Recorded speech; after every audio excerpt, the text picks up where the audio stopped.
everyone, I'm Dr. Gitanjali Parekh. Today's topic is an agoraphobia.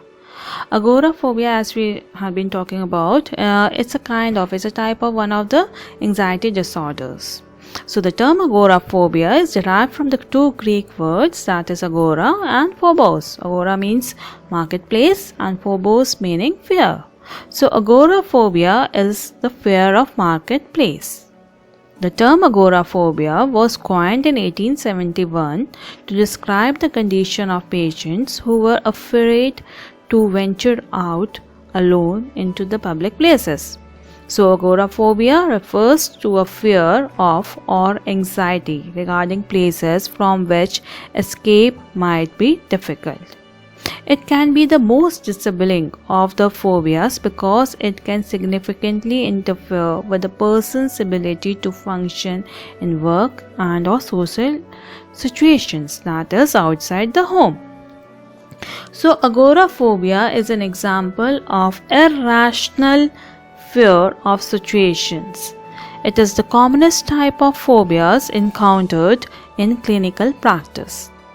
Although earlier it was thought to be a fear of open spaces only, but however, it now includes not only fear of open spaces but also public places, crowded places, and any other place from where there is no easy escape to a safe place. In fact, the patient is afraid of all such places or situations from where escape may be perceived to be difficult or help may not be available easily, or if he or she suddenly has those embarrassing or incapacitating symptoms.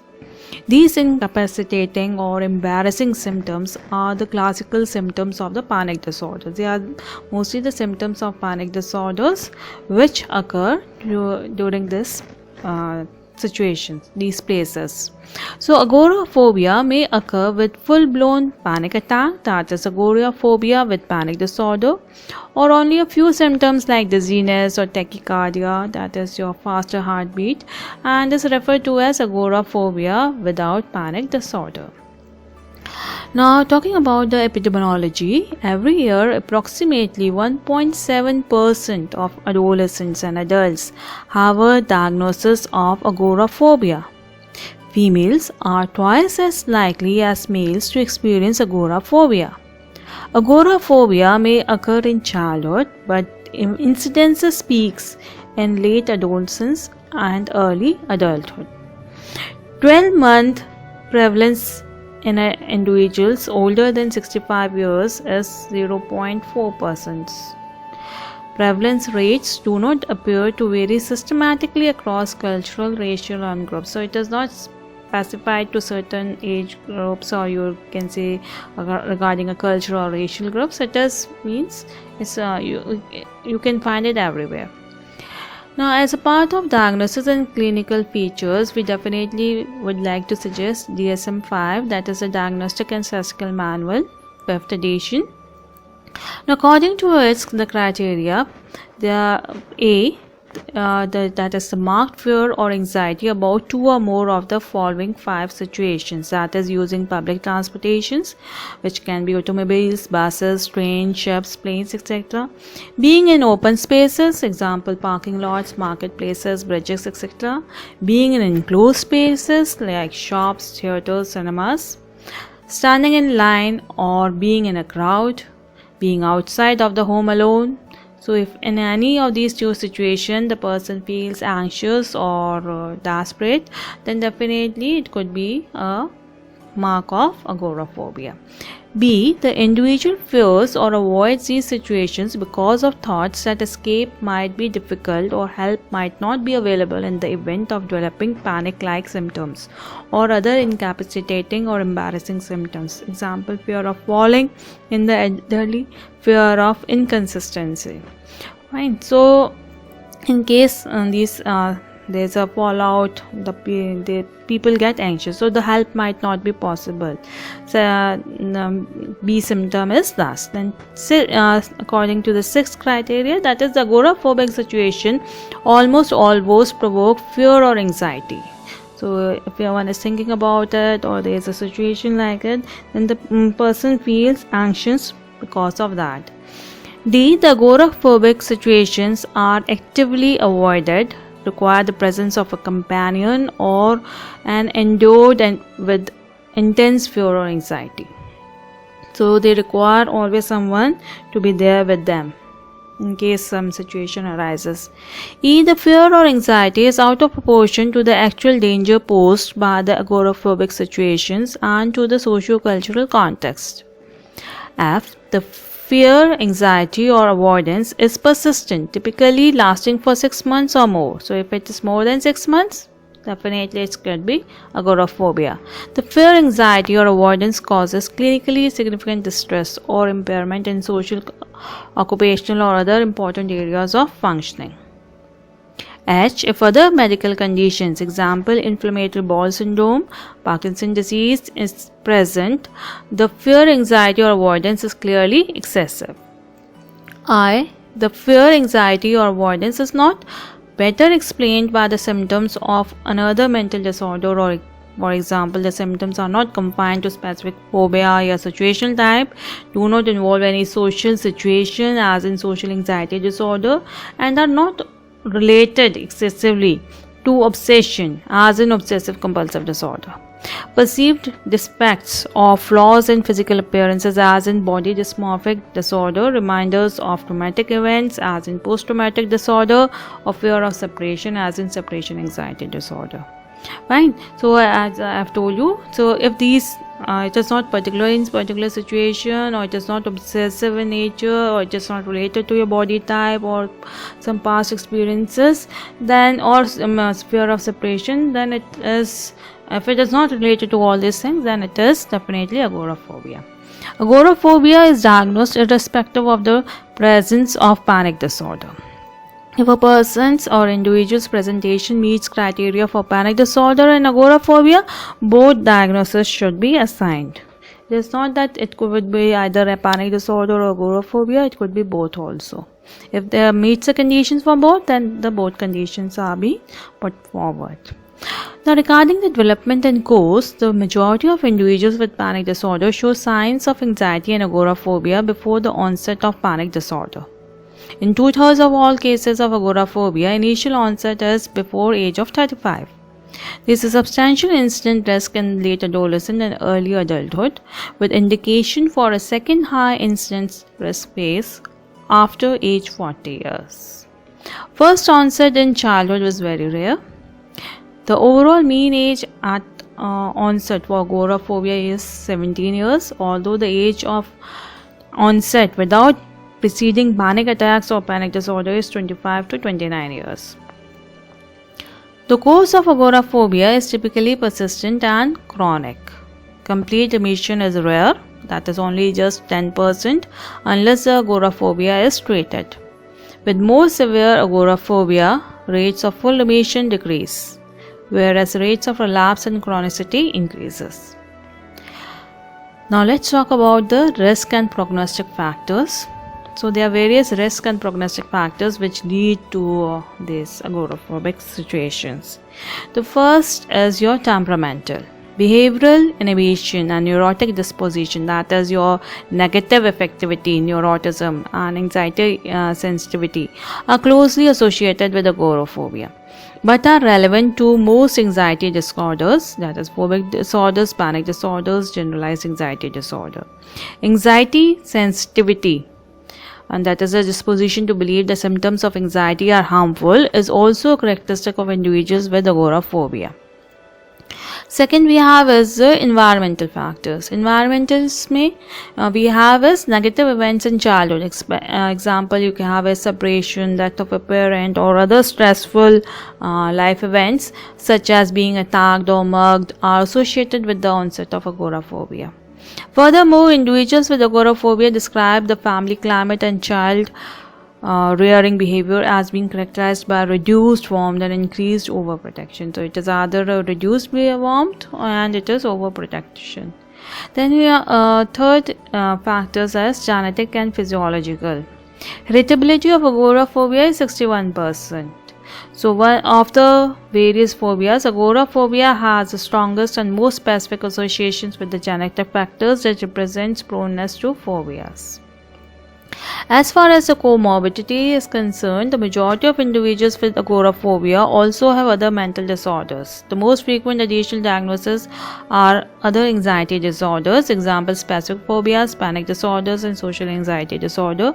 Depressive disorders, we have as major depressive disorder, PTSD, and that is your post-traumatic stress disorder, and alcohol use disorder. Whereas anxiety disorders, example separation anxiety disorders, specific phobias, panic disorders, frequently precede onset of agoraphobia. Depressive disorders and substances use disorder typically occurs secondary to agoraphobia.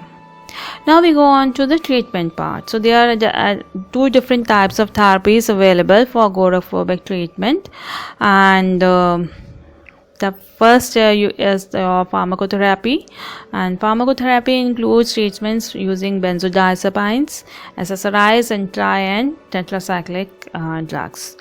Benzodiazepines, they are the most rapid onset of action against panics, and some patients use them as needed when faced with phobic stimulus. Especially it is alprazolam and lorazepam are the most commonly prescribed benzodiazepines. Clozapam has also been shown to be effective. The major reservation among clinicians regarding the use of benzodiazepines are the potential for dependence. The people there have developed the dependence upon it. Cognitive impairment is there and abuse, particularly with long-term use. However, when used appropriately under medical supervision, benzodiazepines are efficacious and generally well tolerated. The most common side effects are mild dizziness and sedations, both of which are generally attenuated by time or change of dose. Caution must be exercised when using heavy or dangerous machinery or when driving, especially when first starting the medication or when the dose is changed. SSRIs, that is your selective serotonin reuptake inhibitors, have been shown to help reduce or prevent relapse from various forms of anxiety, including agoraphobia. The main advantages of SSRIs or the other antidepressants include the improved safety profile in overdose and more tolerable side effect burdens. Common side effects of most SSRIs are sleep disturbances, drowsiness, lightheadedness, nausea, and diarrhea. Many of these adverse effects improve with continued use. Another commonly reported side effects of SSRIs is sexual dysfunction, that is decreased libido, delayed ejaculation in men, delayed orgasm in women. Another issue to be considered when prescribing an SSRI is the possibility of discontinuation syndrome if these medications are stopped abruptly. Commonly reported symptoms of these conditions, which tend to occur 2 to 4 days after medication cessations, include increased anxiety, irritability, cheerfulness, dizziness or lightheadedness, malaise, sleep disturbances, and concentration difficulties. This discontinuation syndrome is most common among SSRIs with shorter half-lives. Now we will talk about tricyclic and tetracyclic drugs. Although SSRIs are considered the first-line agents for treatments of panic disorder with or without agoraphobia, the tricyclic drugs clomipramine and imipramine are the most effective in the treatment of these disorders. Dosages must be titrated slowly upward to avoid overstimulation, that is your jitteriness syndrome, and the full clinical benefits require full dosage and may not be achieved for 8 to 12 weeks. The other adverse effects of these antidepressants are related to their effects of seizure threshold, as well as anticholinergic and potentially harmful cardiac effects, particularly in overdose. The next group of therapies includes the psychotherapies, and it includes supportive, insight-oriented behavior, cognitive and virtual psychotherapies. So the first psychotherapy that comes is your supportive psychotherapy. In this supportive psychotherapy, the psychodynamic concepts are used and the therapeutic alliance to promote adaptive coping skills. Adaptive defenses are encouraged and strengthened, and maladaptive ones are discouraged. The therapist assists in reality testing and may offer advice regarding behavior change, what all behavior changes one can do so that one is able to cope those symptoms or those behavioral patterns in a easiest and best possible way. Next is your insight oriented psychotherapy.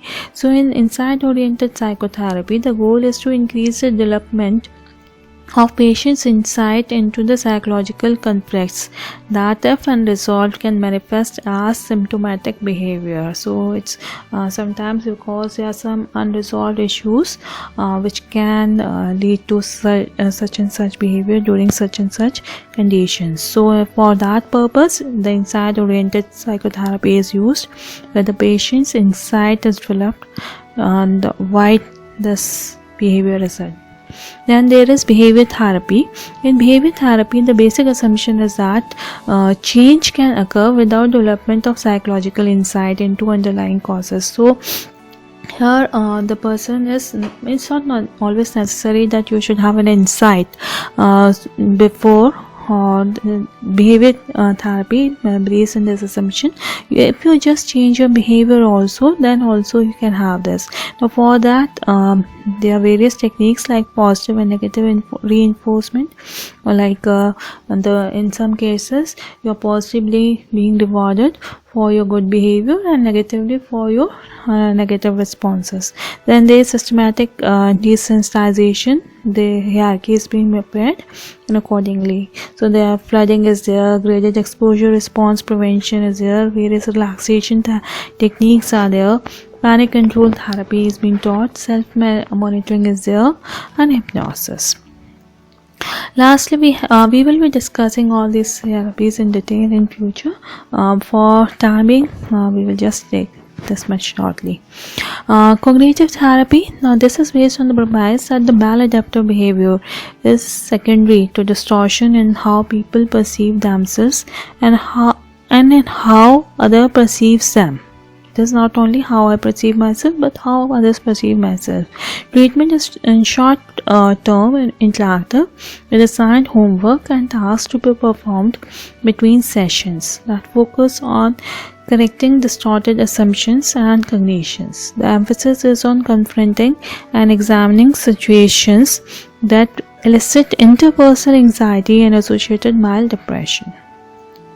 Lastly, we have is the virtual therapy. This is the most recent of all the psychotherapies, and here the computer programs are developed, and they allow the patient to see themselves as an avatar, who are then placed in open or crowded spaces, whichever situation the person is having this agoraphobia.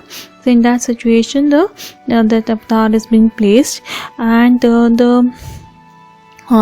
as they identify with the avatar in repeated computer sessions, they are able to master the anxiety through deconditioning. Okay, in this situation, how I had to react. So accordingly, they are being taught indirectly. It's an indirect way. So that was all about agoraphobia. Hope you had a better understanding about it, and you enjoyed it. And if you liked it, please do share it and subscribe to this channel and be my subscriber. Or and if you enjoy reading articles, the link to my article is being given in the description. Thank you very much.